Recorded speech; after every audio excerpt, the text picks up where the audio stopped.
There are a lot of people doing amazing stuff in the world, but there's a lot of people who are not, and there are a lot of people who choose silence in times when they should not. There are a lot of people who choose inaction, and I always ask myself, will I be proud of my silence when I walk out of the room, or will my inaction convict me?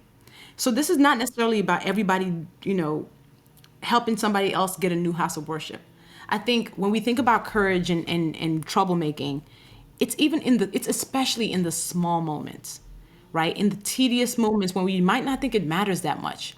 Because if you don't do it in the tedious moments, in the small, tiny moments where you're being asked to, what practice and what muscle do you have to do it in the major moments when now it's presented to you? So in the rooms that we are in, even if it's saying, hey, let's rethink that, or hey, let's do something else, because that messaging is not as thoughtful as we want it to be. Or literally asking a friend, hey, you've hurt my feelings, can we have a conversation about this? I think those matter just as much as the big moments when you're like, oh my God, I have to challenge a system. So we have to do our part every single day in the spaces that we are in. I'm not asking everybody to become Superman. I'm not saying save Gotham, but if you can save the room that you're in, if you can give somebody $2 who doesn't have it, if you can make sure the intern's voice is heard in the meeting, that's absolutely part of what shifts the world. There's all types of domino effects that come from us taking action in those small moments. So I'm definitely not discounting those moments. And I love this idea of micro and even looking inside yourself. I think maybe uh, I have a daily battle with myself every single day. Like I'm trying to be a little bit better today than I was yesterday. Sometimes I am, and sometimes I am not.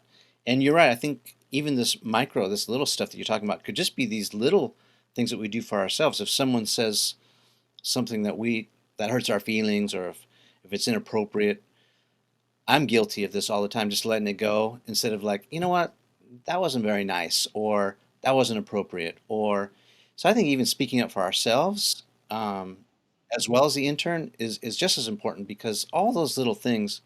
And this is something that I've thought a lot about. This idea of courage. To me, courage is a muscle. Like the more you use it, the stronger it gets. The opposite is also true. When you're not using your courageous muscle, you get weak and flabby, and you have that opposite effect. But the more that you are this troublemaker, it's a positive connotation of stepping up, saying the right thing, doing the right thing. It gets easier to do, right? Yes, yes, and it becomes less jarring to your system. I think about the late great John Lewis, who said we must be ready to make necessary good trouble.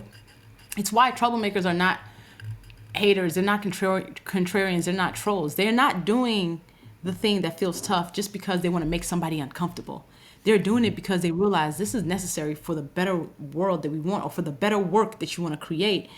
So when you have those people in the room, the people who can tell you no, one, they're looking out for you, and they are making sure that you are showing up in the best way possible. It is in your best interest for your friends to be able to tell you no, right? Like they'll keep you from a lot of pain that you might have to deal with if they're not telling you. And Tony's story is absolutely one of those big ones. When you hear any stories around, public figures who fell into some sort of rabbit hole of like addiction, or there's usually enablers. They usually have enablers.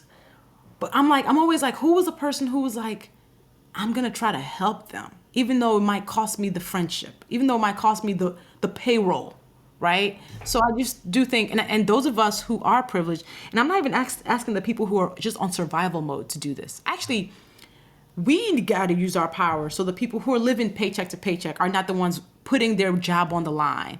So the people who have no home are not the ones who are saying and do the right things. Those of us who during COVID were never worried about how we were going to pay our rent. We're never worried about where our next meal was coming from. We're feeling physically safe in our homes. We've got to be the ones using our power and our voice and our access for good. I mean, we were just sitting back, chopping it up, reminiscing about the good old days and all that. Tracking my roots, where I came from and where I'm going.